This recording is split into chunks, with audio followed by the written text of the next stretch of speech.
এবং আপনারা জানেন যে 28শে ফেব্রুয়ারি শুরু হওয়া যে যুদ্ধ, সেই যুদ্ধ 40 দিন পরে একটা যুদ্ধবিরতি হলো এবং সেই যুদ্ধবিরতির আলোচনা ইসলামাবাদে, পাকিস্তান রাজধানী ইসলামাবাদে এটা কোনো মীমাংসা ছাড়াই শেষ হয় এবং এরপরে ট্রাম্প কথা ঘোষণা করলো যে আমরা হরমুজ প্রণালী দখলে নিব।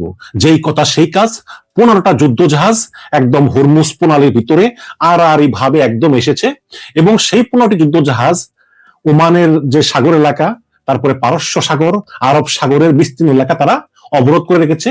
সেখান দিয়ে কোনো জাহাজ চলাচল তারা করতে দিবে না, কোনো জাহাজ আসতেও পারবে না, যেতেও পারবে না। এখন প্রশ্ন হচ্ছে যে ইরান তো অবরোধ করলো হরমুজ প্রণালী এবং যেই হরমুজ প্রণালী খোলার জন্য আমেরিকা অনেক চেষ্টা করেছে কিন্তু পারেনি।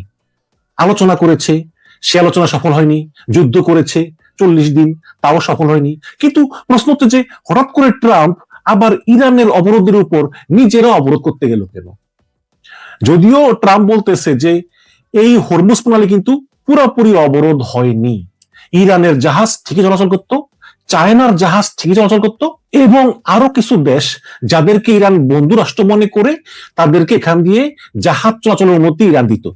কিন্তু এখন কোনো জাহাজ চলবে না, শুধু সেই জাহাজই চলবে যেটা আমেরিকা চায়। অলরেডি নাকি আমেরিকা 35টা জাহাজকে অনুমতি দিয়েছে এবং এই 35 শিপ তারা হরমুজ প্রণালী অতিক্রম করেছে। বাট ইরান বলতেছে যে তোমরা যদি আরেকটু আগাও তাহলে আমরা যুদ্ধবিরতির শর্ত লঙ্ঘন হিসাবেই দেখব এবং আমরা তোমাদের জাহাজগুলোকে মিসাইল মেরে উড়িয়ে দেব। তখন ট্রাম্প বলতেছে শুধু একটা মিসাইল মেরে দেখ, দেখ কি অবস্থা করি। যদি একটা মিসাইল মারস এবং একটা ইরানিয়ান যুদ্ধজাহাজ আসে তাহলে আমরা সাগরের ভিতর মাদক কারবারিদেরকে যেমন নিষ্ঠুর ভাবে মেরে ফেলি, ঠিক একইভাবে তোদেরকে মেরে ফেলবো, তোদেরও সেই একই পরিণতি হবে। ইরানিয়ান নৌবাহিনী এবং মার্কিন নৌবাহিনী একদম মুখোমুখি অবস্থা করতেছে এবং যে কোনো সময় ঘটতে পারে চরম ঘটনা। আমি একটু আমিনুল ইসলামের ফেসবুক পোস্ট থেকে পড়ি যে এরপর কি করতে যাচ্ছে। তিনি লিখেছেন, হরমুজ প্রণালীতে আমেরিকা ব্লকেড শুরু করেছে 3 ঘন্টা আগে, মানে অবরোধ। গতকাল ট্রাম্প বলেছিল হরমুজ দিয়ে কোনো জাহাজ যাতায়াত করতে পারবে না, তবে আজ তিনি এই অবস্থান থেকে সরে এসে বলেছেন যে শুধুমাত্র ইরানে যেই জাহাজগুলো যাওয়া আসা করবে সেই জাহাজগুলোকেই আটক করা হবে। অর্থাৎ পরিষ্কার বোঝা গেল যে চীন যাতে ইরান থেকে কোনো তেল কিনতে না পারে এবং চীন ইরানকে যুদ্ধবিরতির শর্ত যে পারমাণবিক অস্ত্র উৎপাদন এগুলো না করতে ইরানকে প্রেসার দেয়। এজন্যই হরমুজে এই অবরোধ করেছে আমেরিকা। এখন প্রশ্ন হচ্ছে আমেরিকা তো হরমুজকে অবরোধ করলো 15টা যুদ্ধ জাহাজ সহকারে, আমেরিকা এভাবে কতদিন হরমুজকে অবরোধ করতে রাখতে পারবে? ব্রিটিশ টেলিভিশন স্কাই নিউজের সামরিক বিশেষজ্ঞ জন বেল আজকে বলেছে যে রণতরী সহ যে জাহাজগুলো আমেরিকা হরমুজ প্রণালীতে জড়ো করেছে প্রতিদিন এর পিছনে আমেরিকার কয়েক বিলিয়ন ডলার খরচ হচ্ছে। এরপর তিনি বলেছেন যে ইরান তো শুধু চুপচাপ নিজেদের দেশে বসে আছে, ওদের তো আর কিছুই করার দরকার নেই। আমেরিকা যেভাবে প্রতিদিন বিলিয়ন বিলিয়ন ডলার খরচ করতেছে এই 15টা জাহাজে করে হরমুজ প্রণালী পাহারা দেওয়ার জন্য, এটা তারা বেশি দিন কন্টিনিউ করতে পারবে না। কিন্তু আমার মনে আরেকটা প্রশ্ন জেগেছে, সেটা হচ্ছে যে জাহাজগুলো যদি ইরানে যাতায়াত করতে না পারে তাহলে কি ওদের খাদ্য ঘাটতি হবে না? হবে তো। শুধু তো তেল না, জাহাজে করে তো আরো অন্য অনেক জিনিসও যায় খাদ্যদ্রব্য সহকারে। কিছুক্ষণ আগে তেহরান বিশ্ববিদ্যালয়ের অধ্যাপক মারান্ডির সাক্ষাৎকার দেখতেছিলাম এবং গত প্রায় 4 বছর ধরেই দেখছি চমৎকার কথা বলেন তিনি। পাকিস্তানে হওয়া আলোচনায় ইরানের পক্ষে তিনি অংশ নিয়েছেন। ও আচ্ছা, অধ্যাপক মারান্ডি তাহলে পাকিস্তানে গিয়েছিল ইরানের প্রতিনিধি দলের সঙ্গে, ভালো কথা। তো মারান্ডি বলেছেন যে ইরানের সঙ্গে 7টা দেশের বর্ডার আছে। এই দেশগুলো হচ্ছে ইরাক, তুরস্ক, পাকিস্তান, আফগানিস্তান, তুর্কমেনিস্তান, আজারবাইজান এবং আর্মেনিয়া। ইরান চাইলেই এই দেশগুলোর কাছ থেকে সীমান্ত পথে খুব সহজেই জিনিসপত্র আনা নেওয়া করতে পারবে স্থল সীমান্ত দিয়ে। এরপর তিনি বললেন যে ধরে নিন আমেরিকা সেখানে অবরোধ দিল, যে এই দেশগুলো বলল যে আমরা ইরানের কাছে কোনো খাদ্য বিক্রি করব না, কারণ ইরানের কাছে খাদ্য বিক্রি করলে আমেরিকা রাগ করতে পারে। কিন্তু ইরান সীমান্তের একটি দেশ হচ্ছে তুর্কমেনিস্তান। এই তুর্কমেনিস্তান হচ্ছে আবার রাশিয়া পন্থী দেশ, তার রাশিয়ার কথায় উঠে বসে। এখন রাশিয়া যদি তুর্কমেনিস্তানের সীমান্ত দিয়ে ইরানে কোনো পণ্য পাঠায়, এতে আমেরিকার কিছুই করার থাকবে না। আমি যতটুকু জানি কাস্পিয়ান সমুদ্র দিয়ে রাশিয়া ইরানের সরাসরি নৌ যোগাযোগ কিন্তু এমনিতেই আছে। তবে সবশেষে অধ্যাপক মারান্ডি একটি গুরুত্বপূর্ণ তথ্য দিয়েছেন। এটি হচ্ছে ইরান নিজেরাই খাদ্যে ৮০% স্বয়ংসম্পূর্ণ, মানে খাদ্যের জন্য ইরানকে অন্য দেশের উপর সেই অর্থে নির্ভর করতে হয় না।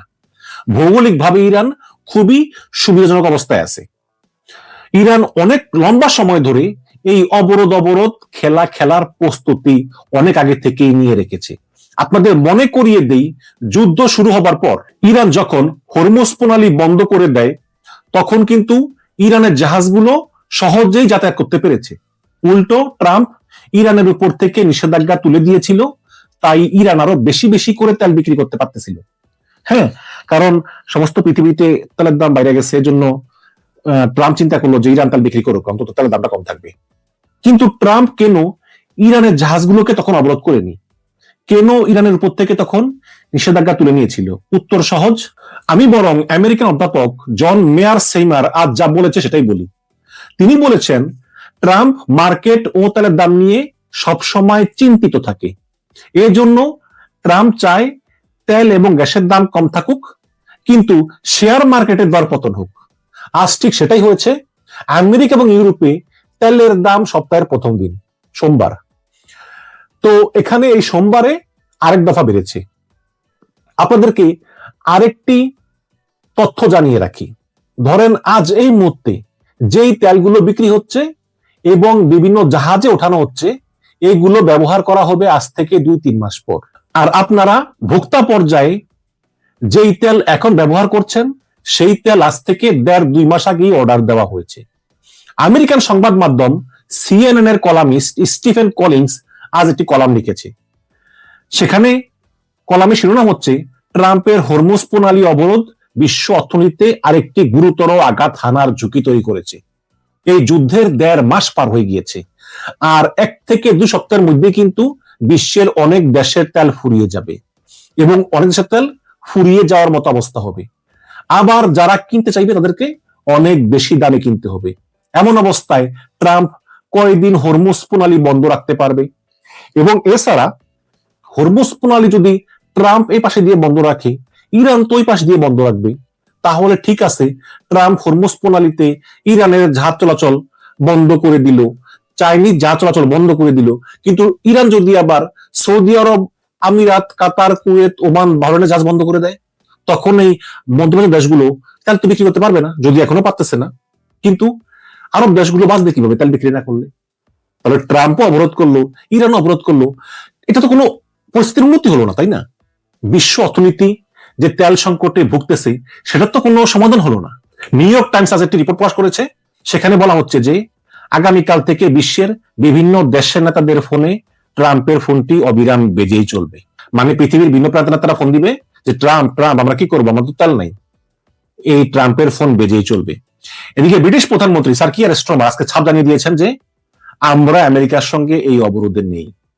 তুরস্কের পররাষ্ট্রমন্ত্রী আজ বলেছে যে ইসরায়েলের সাথে থাকলে আমেরিকাকে সবসময় যুদ্ধের মাঝে থাকতে হবে এবং ইরানের পর তুরস্ক হবে ইসরায়েলের নতুন শত্রু, কারণ ইসরায়েলে সবসময় শত্রুর দরকার হয়। এই যে ট্রাম্প বলতেছে সে ন্যাটো থেকে বের হয়ে যাবে, ন্যাটো থেকে ট্রাম্প বের হয়ে যেতে চায় শুধুই তুরস্ক নেটোর সদস্য বলে। কারণ চাইলে ইসরায়েল তুরস্ককে আক্রমণ করতে পারবে না, কারণ তুরস্ক ন্যাটো সদস্য। সেক্ষেত্রে ন্যাটোর একটা এগ্রিমেন্ট আছে যে ন্যাটোর একজন সদস্য আক্রান্ত হলে আরেকজন বাঁচাতে আসবে। আর যেহেতু আমেরিকা ন্যাটো সদস্য, কাজে ইসরায়েল যদি তুরস্ক আক্রমণ করে তাহলে আমেরিকাকে তুরস্কের হয়ে লড়তে হবে। এই কারণে ট্রাম্প প্রথমেই করবে কি, ট্রাম্প তুরস্ককে ন্যাটো থেকে বের করে দিবে, অথবা ট্রাম্প নিজেই আমেরিকাকে ন্যাটো থেকে সরিয়ে আনবে। তারপর ইসরায়েল অ্যাটাক করবে তুরস্ককে, কারণ ইসরায়েলের একটা শত্রুর দরকার হয়। ইরানকে আক্রমণ করতে না পারলে লেবাননকে করবে, লেবাননকে না পারলে তুরস্ককে করবে, কারণ রক্ত চাই। তো এই কারণে অনেকেই বলতেছেন যে ইসরায়েলের পরবর্তী টার্গেট তুরস্ক। যদিও এরদোগান বলেছেন যে শিক্ষা দিয়ে দিব, আমাদেরকে এখনো চিনে নাই। অবশ্য এটা পারে, কারণ তুরস্ক কিন্তু সামরিক দিক দিয়ে অনেক শক্তিশালী এবং ইরানের মতোই একটা বড় দেশ। আজকে ইরানের পররাষ্ট্রমন্ত্রী আব্বাস আরাচি একটা টুইট করে জানিয়েছেন যে পাকিস্তানের আলোচনার সময় ভাইস প্রেসিডেন্ট জেডি ভ্যান্স নেতানিয়াহুর একটি ফোন পায়। এই ফোন ধরার পরই আলোচনা ফেলে জেডি ভ্যান্স আমেরিকায় চলে যান। স্কাই নিউজের বিশেষজ্ঞ অধ্যাপক মাইকেল ক্লার্ক আজ বলেছেন যে ন্যাটো থেকে যদি আমেরিকা বের হয়ে যায় তাহলে ইসরায়েলের পরবর্তী টার্গেট হবে তুরস্ক কিংবা অন্য কোনো আরব দেশ। অথচ দেখেন আরব দেশগুলো কিভাবে নির্লজ্জের মতো এই যুদ্ধে আমেরিকার দাসত্ব করে যাচ্ছে। কোল্ড ওয়ার মানে যখন আমেরিকা এবং রাশিয়ার শীতল যুদ্ধের সময়, তখন আমেরিকা গড়ে 2.5টা দেশে বছরের যুদ্ধ জড়াতো। এরপর যখন সোভিয়েত ইউনিয়ন ভেঙে 15টা টুকরা হয়ে যায়, তারপর থেকে আমেরিকা প্রতি বছরে 3.5টা দেশে যুদ্ধ জড়িয়েছে। অর্থাৎ সাম্রাজ্যবাদী এই আমেরিকার যুদ্ধ পিটিয়ে আছে। আর এর একটি অন্যতম কারণ হলো ইসরায়েল। কিন্তু এইবার এই ইসরায়েল আমেরিকা এই দুই দেশ মিলেও ইরানের সঙ্গে না পেরে শেষমেশ যুদ্ধবিরতি দিয়ে এখন আবার হরমুজ অবরোধ খেলা খেলতেছে। এখন প্রশ্ন হচ্ছে, এই খেলা কি শেষ পর্যন্ত আমেরিকা পেরে উঠবে? ইরান কি আমেরিকার শর্ত মেনে নিবে, নাকি আমেরিকাকেই ইরানের শর্ত মানতে হবে? আগামী 21 তারিখ 2 সপ্তাহের যুদ্ধবিরতি শেষ হওয়ার কথা। তবে এই অবরোধ যদি ধরেন 21 তারিখ পর্যন্তই চললো, তাহলে পৃথিবীর অর্থনীতি আগামী 1.5 সপ্তাহে কোথায় গিয়ে দাঁড়াবে সেটার একটি প্রশ্ন। একটু আগে আল জাজিরার রিপোর্টার আলী হাশেম তেহরান বলেছেন যে ইরান তো যুদ্ধের প্রথম দিন থেকেই বলে আসতেছে যে হরমুজ প্রণালী বন্ধ করে তারা পৃথিবীর অর্থনীতিতে ধস নামাতে চায়, যাতে করে ওই দেশগুলো আমেরিকাকে চাপ দেয়। এখন আমেরিকা নিজেই অবরোধ করে ইরানের কাজটা আরো সহজ করে দিয়েছে। আলটিমেটলি রেজাল্ট তো হচ্ছে পৃথিবীর অর্থনীতি পিছিয়ে পড়া।